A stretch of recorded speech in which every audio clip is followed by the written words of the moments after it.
존 오웬의 생애와 성령론을 살펴보겠습니다.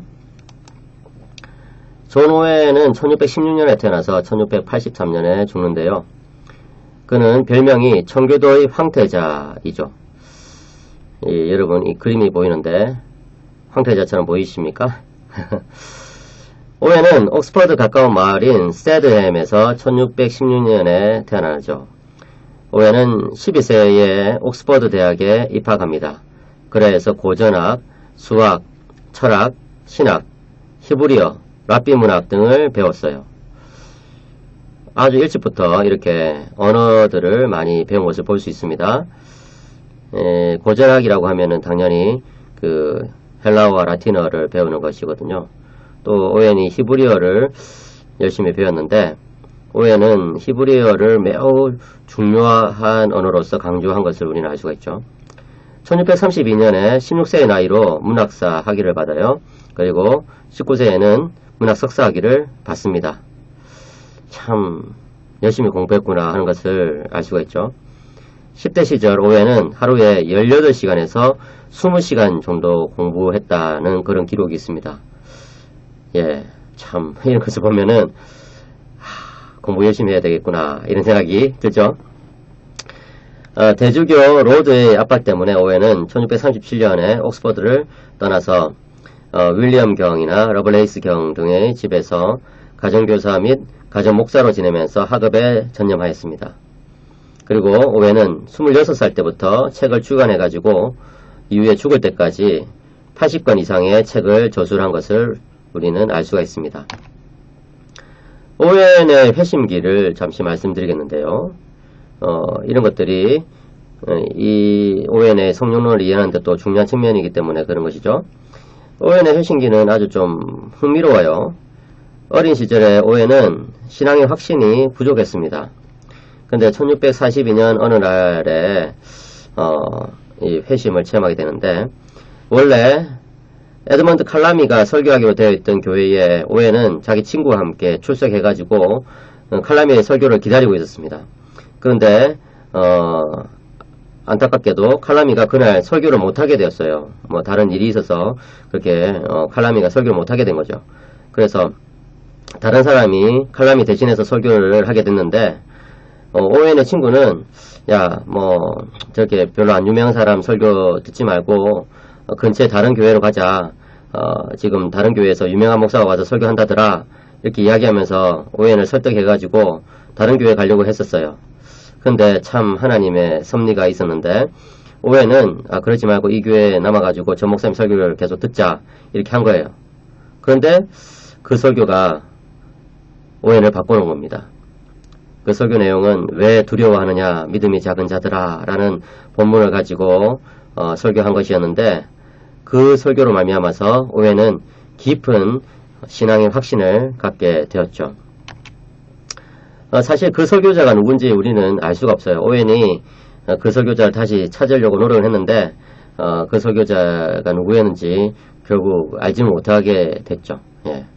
뭐 뒤늦게 그 설교자를 찾았던 것 같아요. 그런데 그 정도로 이름 없는 한 사람의 설교가 이 존 오웬이 회심하도록 이끈 그런 설교를 전한 것을 우리는 볼 수가 있습니다. 참 이런 것을 보면 하나님의 역사가 신비롭다는 것을 우리는 알 수가 있어요. 올리버 크로멜과 오웬은 크로멜 생의 말기만 빼면은 아주 사이가 좋았습니다. 그래서 이 크로멜은 중요한 행정적인 일들을 오웬에게 맡겼고 또 오웬은 그 모든 일들을 매우 잘 처리하는 수완을 갖추었죠. 제가 아까 이 크로멜에게 조언을 준 사람이 구딘이었다 했는데 사실 구딘과 오웬은 그렇게 동력하는 관계였거든요. 그러다 보니까 크로멜과의 관계에 있어서도 구딘뿐만 아니라 또 오웬이 아주 중요한 역할을 했던 것을 우리는 알 수가 있습니다. 1651년에 오웬은 옥스퍼드의 크라이스트 처치 칼리지의 학장이 됩니다. 그리고 이후에는 옥스퍼드 대학의 부총장까지 됩니다. 크로멜이 총장이었기 때문에 부총장 자리가 실제적으로 학교에서 제일 높은 자리라고 볼 수가 있어요.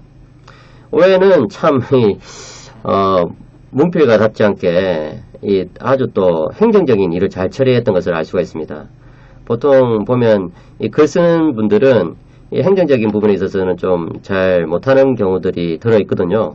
그런데 오웬 같은 경우에는 그렇게 80권이 넘는 책을 참 깊이가 있는 그런 책을 막 썼음에도 불구하고 또 이 행정을 워낙 잘해가지고 그가 옥스퍼드 대학에 있는 동안에 대학의 금고가 쉽게 말해서 대학의 이제 재정이 10배나 증가되었고 학문이 아주 발전했습니다. 그리고 대학의 규율이 아주 체계적으로 질서 잡히게 된 것을 우리는 볼 수가 있습니다. 그런 것들이 오웬의 행정적인 그런 수완을 보여주는 한 장면이라고 볼 수 있겠죠. 1653년에 오웬은 옥스퍼드 대학에서 신학 박사학위를 받습니다. 37세였어요. 이런 것들 보면은 뭐 박사학위는 조금 늦게 받았구나 하는 것을 우리는 알 수가 있어요. 예. 세인트 메리에서 오웬과 구디는 격주로 번갈아 가면서 설교를 했습니다. 참 그 청중들이 아주 좋았겠죠. 1650년대에는 오웬은 행정적으로 왕성하게 활동했을 뿐만 아니라 수많은 작품을 또 쏟아 놓았어요. 그때 그는 성도의 견인, 그리스도의 대속, 죄죽임, 삼위일체, 하나님과의 교제, 또 교회 분열의 문제, 성도가 받는 유혹의 문제, 또 성경 권위 이런 문제들을 아주 깊이 있게 다룬 것을 우리가 볼 수가 있습니다. 그러니까 참 한편으로는 행정적으로 열심히 일하면서 또 한편으로는 이 글을 많이 써낸 것을 우리가 볼 수 있는데요. 키케로가 그 로마의 그 문필가였던 이 키케로가 이 엘리트의 삶을 하나는 그 오티움, 다른 하나는 오피키움 이렇게 묘사한 적이 있거든요. 이 오피키움이란 것은 행정적인 일을 아주 열심히 행하는 그런 공무를 말해요. 공적인 일에 열심히 그 충성하는 것. 그 다음에 이제 오티움은 뭐냐면 이제 여가라는 뜻인데요. 사실은 그 키케로에게 있어서는 그 여가는 책을 읽고 글을 쓰는 것을 뜻하거든요. 그런 점에서 보면 이 오웬의 생애는 참 이 오피키움과 오티움 이 두 가지가 조화를 맞춘 그런 생애였다 이렇게 볼 수가 있어요. 안타깝게도 크레멜의 집권 말기에 오웬은 그와 갈라지기 시작합니다. 아주 사이가 안 좋게 돼요. 왜냐하면 오웬은 크레멜이 왕이 되고자 하는 것을 반대했기 때문에 그런 것이죠. 그런 것들 보면은 참 오웬은 또 자기 생각이 분명한 그런 사람이었고 정치적인 소견이 아주 뚜렷했던 사람인 것을 알 수가 있습니다. 사실 오웬이 그 전쟁터에 한번 그 종군 목사로 따라간 적이 있었는데 그때 참 수많은 사람들이 이 종교적인 문제로 쓰러져 죽는 것을 보면서 오웬은 이 정치적으로 될 수 있으면 전쟁을 하지 말자고 그렇게 제안한 적도 있을 정도로 이 국내 정세에 아주 깊이 있게 고민하면서 참여했던 것을 우리는 알 수가 있습니다. 오웬의 성령론 작품은요 참 사실 아주 많은데 그 많은 작품들이 이제 성령론의 중요한 가르침을 베풀어주고 있지만 특별히 1674년에 성령론이라는 작품을 쓰거든요. 예, 뉴마톨로기아라고 이 성령론이라는 작품을 쓰는데 이 작품은 이 성령론 분야에서 고전으로 인정받는 중요한 작품입니다. 그래서 오웬의 그 성령의 사역과 또 성령의 이 신성 이런 것에 대해서 살펴보려면은 이 뉴마톨로기아를 꼭 읽어야 되는 것을 우리는 알 수 있죠. 네, 오웬의 성령론은 우리말로 번역이 되어 있죠. 이제 이어서 조나단 에드워즈의 생애와 성령론을 살펴보도록 하겠습니다. 이 조나단 에드워즈는 1703년에 태어나서 1758년에 죽게 되는데 아주 참 안타깝게도 일찍 그렇게 죽게 되죠. 그 천연두 주사를 맞았는데 그것이 부작용을 일으켜가지고 일찍 생애를 마감하게 되는데 그럼에도 불구하고 조나단 에드워드는 미국이 낳은 가장 위대한 신학자이고 또 마지막 청교도라고 불리죠. 사실 이 조엘 비키와 마크 존스가 쓴 청교도 신학의 모든 것이라는 그 책에는 조나단 에드워드는 일부러 많이 다루고 있지 않습니다. 거의 빼고 있거든요.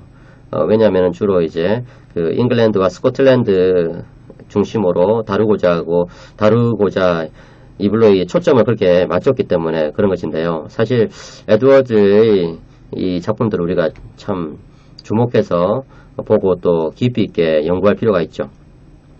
에드워드는 1703년 10월 5일에 코네티컷의 이스트 윈저에서 태어납니다. 아버지 티모시와 어머니 에스더 이 사이에는 11명의 자녀가 있었는데 에드워드는 5번째 자녀이자 유일한 아들이었어요. 그러니까 에드워드는 10명의 누이들과 함께 자란 그런 독자였다 이렇게 볼 수가 있습니다.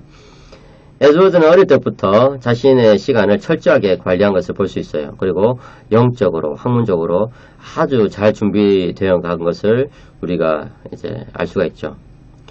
에드워드의 전기로 이제 조지 말스텐이 쓴 그 전기가 부흥과 개혁사에서 출간되어 있죠. 그 꼭 한번 읽어보시기 바랍니다.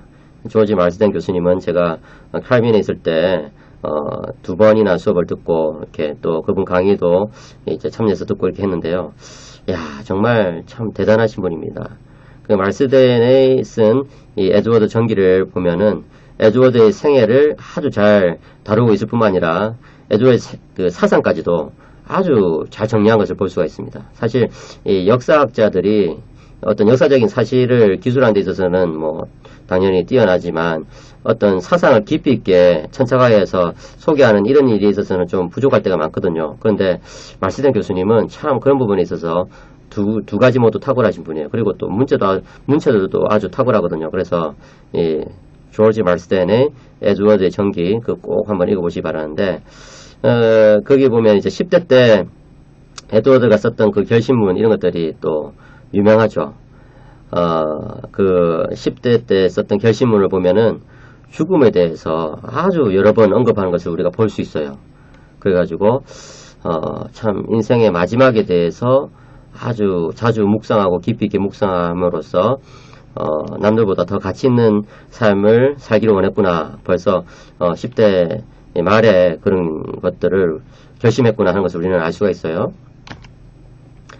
에드워드의 아버지 티모시는 하버드에서 신학 석사학위를 받았고 매우 학식 있는 사람이었습니다. 또 그 외할아버지 솔로몬 스터다드도 역시 목회자였는데요.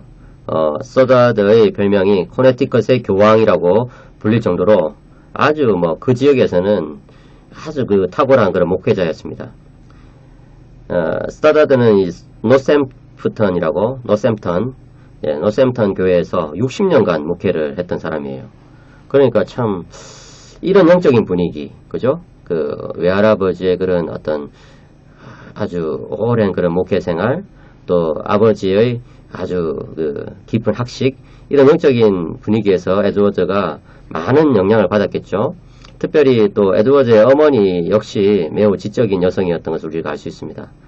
사실 그 에드워드 가문이 아주 유명하죠. 그래서 여러분들 인터넷에서 조나단 에드워드의 가문 뭐 이런 거 한번 검색해 보시면은 그의 가문에서 뭐 수많은 그런 유명한 인물들이 배출된 것을 우리는 알 수가 있습니다. 에드워드는 6살 때 벌써 라틴어를 공부한 것을 볼 수 있어요. 예, 그리고 12살 때 헬라어와 히브리어를 공부하기 시작했죠.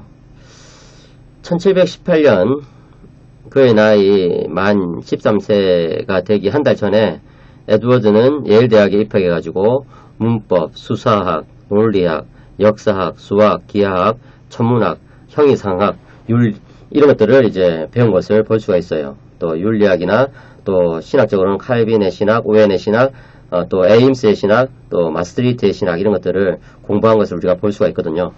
참 이런 것을 보면은 아주 일찍부터 준비가 되었구나 하는 것을 알 수가 있습니다. 사실 이렇게 신학을 공부하는 사람이 신학 외에도 여러 뭐 학문들을 배우는 것은 아주 오랜 전통이 있거든요. 예, 그 특별히 이 개혁파 신학에서는 그런 것들을 아주 중요하게 생각한 것을 우리는 알 수 있어요. 그 17세기에 그 개혁파 신학교들의 그런 학제를 보면요. 이런 뭐 문법, 수사학, 또 논리학, 역사학 뭐 이런 여러 학문들을 아주 총체적으로 가르친 것을 우리가 볼 수가 있습니다. 그래서 푸치우스라고 17세기에 유명한 네덜란드 신학자가 있죠. 그 푸치우스 같은 경우에는 이런 것들을 하고 신학을 공부해야지 건전한 신학이 되지, 이런 것들을 공부하지 않고 신학을 하면 아주 타락한 신학이 된다. 이렇게 거침없이 비판을 퍼부은 것을 볼 수가 있습니다. 그래서 여러분들 가운데 혹시 신학을 공부하는 분들이 계시다면은 신학 외에도 아주 폭넓게 그렇게 공부하는 것들을 습관으로 기르시기 바랍니다. 1720년에 대학을 수석으로 졸업하고 2년 동안 석사과정을 에드워드는 공부했죠. 또 에드워드는 17세가 되던 해에 회심을 경험합니다. 1721년 봄이었어요. 1724년에 에일 대학에서 불러가지고 에드워드는 이제 개인 교수로 봉직하게 됩니다. 그러다가 이제 1727년 2월 15일에 이 자신의 그 외할아버지 솔로몬 스토다드가 담임 목사로 있던 노샘프턴 교회에서 부목사로 청빙을 받게 되죠. 1729년에 스토다드가 죽게 돼요. 그리고 나서 에드워드는 이 노샘프턴 교회의 담임 목사가 되었습니다. 이처럼 이 에드워드는 이 목회 훈련을 외할아버지로부터 이렇게 받았던 것을 우리는 알 수 있고, 물론 또 아버지 티모시도 아주 그 많은 영향을 미쳤죠. 에드워드는 1727년에 사라 피어폰트와 결혼하는데요. 두 사람 사이에 또 11명의 자녀들이 태어나요. 에드워드도 역시 그 11 형제 중에 이제 유일한 아들이었는데, 또 에드워드 역시 11명의 자녀를 낳는데, 이 11명의 자녀들이 아까 말씀드린 것처럼 뉴잉글랜드 역사에서 위대한 영향을 미친 대가문을 형성하게 됩니다. 에드워드가 노샘프턴 교회에 있는 동안 놀라운 부흥을 여러 차례 경험하게 돼요. 그래서 에드워드의 그 작품들 가운데서 성령론을 많이 다룬 작품들이 있는데, 그런 작품들은 결국 이 부흥 경험과 아주 밀접한 연관이 있는 것을 볼 수가 있죠. 그래서 에드워드는 자신의 목회 경험을 신학적인 틀 속에 녹여가지고 많은 저술들을 남긴 것을 우리는 알 수가 있습니다. 에드워드는 1734년과 1735년에 있었던 영적 각성의 사건들을 놀라운 부흥과 회심 이야기라는 책에 담아내었습니다. 그 다음에 1741년 7월 8일에는 신명기 32장 35절을 본문으로 진노하시는 하나님의 손안에 있는 죄인이라는 유명한 설교를 하죠. 그때 청중은 크게 통곡하면서 회개하는 것을 우리는 역사적 기록을 통해서 잘 알 수가 있습니다. 1741년 9월에 에드워드는 성령의 역사 분별 방법이라는 설교를 통해서 부흥에 대해서 설명을 하죠. 그리고 아울러서 대각성 운동을 반대하던 그런 사람들이 있었거든요. Old Rights라고 해가지고 옛비파가 있었는데, 그런 사람들에 대한 대답으로 균형 잡힌 부흥론이라는 책을 1742년에 내놓게 되죠. 특별히 이 옛비파 가운데 중요한 인물인 찰스 촌시라는 사람이 있어요. 이 찰스 촌시의 비판에 대한 대답으로 그 유명한 신앙 감정론이라는 책을 1746년에 저술해가지고 출간하죠. 그렇기 때문에 여러분, 우리가 에드워드의 성령론을 살펴보기 위해서는 제가 방금 언급한 이 책들 다 읽어야 됩니다. 예, 사실 이 책들이 감사하게도 부흥과 개혁사에서 다 번역되어 있거든요. 그래서 놀라운 부흥과 회심 이야기, 진노하시는 하나님의 손안에 있는 죄인, 그 다음에 성령의 역사 분별 방법, 균형 잡힌 부흥론, 신앙 감정론, 이런 것들을 여러분들이 꼭 한번 직접 읽고 한번 묵상해 보시기 바랍니다. 자, 이렇게 해가지고 제가 청교도 성령론을 살필 때 제일 필요한 네 사람의 이 생애와 또 중요한 작품들을 언급했습니다. 그들은 리처드 쉽스, 토마스 구딘, 그 다음에 존 오웬, 조나단 에드워드였죠. 예. 그들 작품들에서 나타나는 청교도 성령론의 중요한 특징들을 이제 하나씩 살펴보고자 합니다. 계속해서 강의를 들어주시기 바랍니다.